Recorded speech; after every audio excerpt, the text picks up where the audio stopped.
अभी देश में संविधान है बाबा साहब की अगुवाई में बना हुआ, बावजूद इसके यौन शोषण करने वाला छुट्टा सांड की तरह घूम रहा है। और ये बेटियां जो यौन शोषण से पीड़ित है वो तब की गर्मी में भी खुले आसमान के नीचे न्याय के लिए लड़ रही है।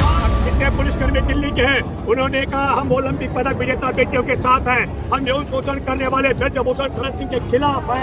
28 तारीख का वो दिन है जिस दिन हमारे देश के साथ गद्दारी करने वाले और चंद्रशेखर आजाद के शब्दों में कहूँ तो देश में हरामखोर का जन्मदिन है। उस दिन पर संसद भवन का उद्घाटन मोदी सरकार करने जा रही है देश के गद्दारी के जन्मदिन पर। और उसी दिन देश की लाखों महिलाएं दिल्ली आ रहे हैं, जैसे आरती बच्चे को लेकर आई है, फलक बच्चे को लेकर आई है, मासूम बच्चे को। आप चाहे तो बड़े बच्चों को साथ ला सकती हो। और कैमरामैन ध्यान दे चारों तरफ, ये अभी बहुत बड़ा हुजूम है, चारों तरफ पुलिस खड़ी है, कोई रास्ता रोकने की ताकत नहीं है। और पहली बार नई संसद भवन में जो पंचायत होगी उस पंचायत का आयोजन देश की आधी आबादी महिलाएं करेंगी। और महिलाएं उस दिन तय करेंगी हमारे देश में ओलंपिक पदक विजेता बेटियों को न्याय नहीं मिल पा रहा है, उनका यौन शोषण करने वाला उसको नरेंद्र मोदी और अमित शाह मोदी सरकार बचा रही है। पकड़ो भाजपाइयों को पूछो, सत्यपाल मलिक ने भी कह दिया है कि पुलवामा में 40 जवानों की हत्या मोदी सरकार ने कराई थी,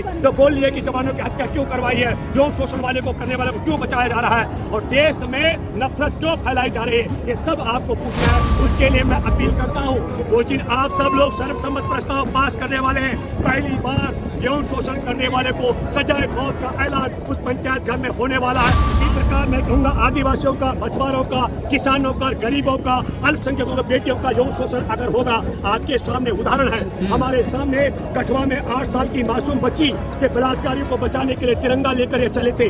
आज हम तिरंगा हमारे देश की शान है, तिरंगा को संसार में ऊंचा करने वाली बेटियों का यौन शोषण हुआ। आज हम तिरंगा को लेकर यहाँ आए हैं कैंडल मार्च में, और फिर आपसे अपील करते हैं कि उस दिन भी तिरंगा मार्च करते हुए आप जंतर मंतर से यहाँ आओगे। कि तमाम लोग इस देश के जब तक गोरखपुर की तरफ नहीं जाएंगे, इसके घर पे हमला नहीं करेंगे, तब तक ये बात जाने वाला नहीं है। बहुत बड़ा सातिर है, बहुत बड़ा एक षड्यंत्रकारी है, और आरएसएस और बीजेपी से इस देश का कोई भी आदमी न्याय नहीं पा सकता, क्योंकि इस देश के अंदर हर दिन हिंदू मुस्लिम किया गया है, गाय गोबर किया गया है। दोस्तों नमस्कार, इस समय मैं इंडिया गेट पर हूँ और आज हमारे देश में देश का तिरंगा का शान दुनिया में फहराने वाली ओलंपिक पदक विजेता बेटियां जो पिछले 1 महीने से भाजपा के सांसद यौन शोषण के आरोपी ब्रजभूषण की गिरफ्तारी को लेकर धरना दे रहे हैं। मैं सबसे पहले आपसे अपील करता हूँ, इधर देखिए, ये आरती है, आरती बच्चे को लेकर आए, छोटा बच्चा गोद में। ये फलक है, फलक की माँ है, ये छोटा बच्चा गोद में लेकर आई है। मैं आप लोगों से अपील करता हूँ, बिल्कुल डरने की जरूरत नहीं है। जहाँ जहाँ तुमको भाजपाई मिलते हैं वहाँ घेरो और पूछो क्या कारण है कि भाजपा पूरी और मोदी सरकार यौन शोषण करने वाले ब्रजभूषण शरण सिंह के साथ खड़ी है। और हमारे देश में ओलंपिक पदक विजेता बेटियां जो देश का तिरंगा दुनिया में शान से लहरा के आई है, उनके अनदेखी और उनके खिलाफ अड़ी हुई है। आप लोगों को निडर होकर, अभी सत्यपाल मलिक यहाँ आए हुए थे, अर्धमूर्छा में चले गए। 28 तारीख को लाखों महिलाएं दिल्ली आने वाली है। निडर होकर के आप देखिए, आरती और फलक आपके सामने है, मासूम बच्चों को लेकर आई है। अभी पूरी पुलिस ने कहा, जितने पुलिसकर्मी दिल्ली के हैं, उन्होंने कहा हम ओलंपिक पदक विजेता बेटियों के साथ हैं, हम यौन शोषण करने वाले ब्रजभूषण शरण सिंह के खिलाफ हैं, और इसलिए बिल्कुल डरने की जरूरत नहीं। 28 तारीख को 2 बड़े फैसले होने हैं। एक 28 तारीख का वो दिन है जिस दिन हमारे देश के साथ गद्दारी करने वाले और चंद्रशेखर आजाद के शब्दों में कहूँ तो देश में हरामखोर का जन्मदिन है। उस दिन पर संसद भवन का उद्घाटन मोदी सरकार करने जा रही है देश के गद्दारी के जन्मदिन पर। और उसी दिन देश की लाखों महिलाएं दिल्ली आ रही हैं, जैसे आरती बच्चे को लेकर आई है, फलक बच्चे को लेकर आई है, मासूम बच्चे को। आप चाहे तो बड़े बच्चों को साथ ला सकती हो। इसलिए मैं कहना चाहता हूँ, बिल्कुल डरो मत, उस दिन बड़ी पंचायत होने वाली है। और अब कैमरामैन दिखाएं चारों तरफ, ये अभी बहुत बड़ा हुजूम है, चारों तरफ पुलिस खड़ी है, कोई रास्ता रोकने की ताकत नहीं है। और पहली बार नई संसद भवन में जो पंचायत होगी उस पंचायत का आयोजन देश की आधी आबादी आबादी महिलाएं करेंगी और महिलाएं उस दिन तय करेंगी। हमारे देश में ओलंपिक पदक विजेता बेटियों को न्याय नहीं मिल पा रहा है, उनका यौन शोषण करने वाला उसको नरेंद्र मोदी और अमित शाह मोदी सरकार बचा रही है।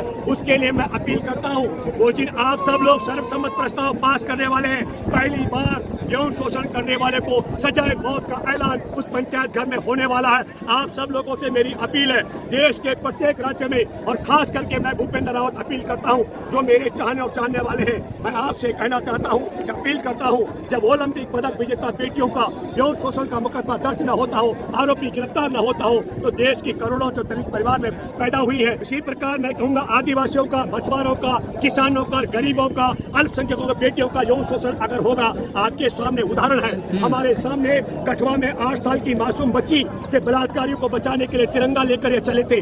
आज हम तिरंगा हमारे देश की शान है, तिरंगा को संसार में ऊंचा करने वाली बेटियों का यौन शोषण हुआ। आज हम तिरंगा को लेकर यहाँ आए हैं कैंडल मार्च में, और फिर आपसे अपील करते हैं कि उस दिन भी तिरंगा मार्च करते हुए आप जंतर मंतर से यहाँ आओगे। जंतर मंतर में वक्त से पहुँचना पड़ेगा, सुबह के समय 11 बजे वहाँ पर इकट्ठे होंगे। उसके बाद हम लोग वहाँ से कूच करेंगे। और मैं आपसे कहना चाहता हूँ, आपसे अपील करता हूँ, क्योंकि हमारे देश में अगर इतनी ताकतवर बेटियों का यौन शोषण का मुकदमा दर्ज कराने के सुप्रीम कोर्ट जाना पड़े और यौन शोषण करने वाले को मोदी सरकार गिरफ्तार न कराए, तब मैं आपने भी टोका था, दलितों का, आदिवासी, मछुआर, किसान, गरीब बेटियों का, अल्पसंख्यक बेटियों का यौन शोषण होगा तो कैसे मुकदमा दर्ज होगा और कैसे उनके आरोपियों को जेल होगी। इसलिए आप सब लोगों के लिए और हम सब लोगों के लिए तय है, अभी देश में संविधान है, बाबा साहब की अगुवाई में बना हुआ, बावजूद इसके यौन शोषण करने वाला झूठा सांड की तरह घूम रहा है। और ये बेटियां जो यौन शोषण से पीड़ित है, वो तब की गर्मी में भी खुले आसमान के नीचे न्याय के लिए लड़ रही है। 28 तारीख को आप सब लोगों को आना है। आरती अपना बच्चा लेकर आइए, देख सकते हैं अलग भी बच्चा लेकर आई है। इस तरीके से आपको डरने की बिल्कुल जरूरत नहीं है। और हर सवाल,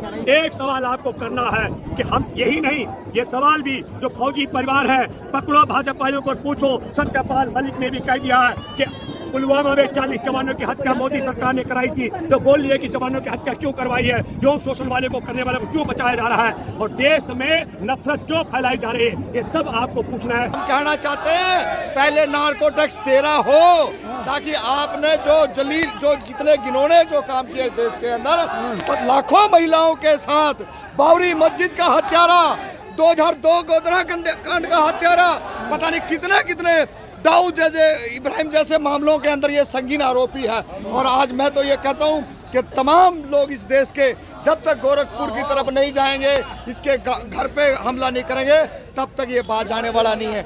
बहुत बड़ा सातिर है, बहुत बड़ा एक षड्यंत्रकारी है। और आरएसएस और बीजेपी से इस देश का कोई भी आदमी न्याय नहीं पा सकता है, क्योंकि इस देश के अंदर हर दिन हिंदू मुस्लिम किया गया है, गाय गोबर किया गया है। बुलडोजर से उम्मीद है? देखिए बुलडोजर किस पे चलता है, धर्म और जाति देख करके ना।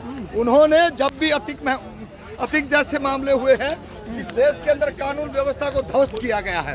तो तमाम ऐसी जो चीजें हैं, चाहे सिंगर का मामला हो, चाहे मनीषा वाल्मीकि का मामला हो, हम तो ये कह रहे थे पहले भी कि आप लोगों को रोड पे आना चाहिए, अन्यथा ये दिन तो हमने देखने नहीं चाहिए थे। अगर यही ताकतवर लोग अगर पहले आ जाते तो शायद आज ये दिन नहीं होता।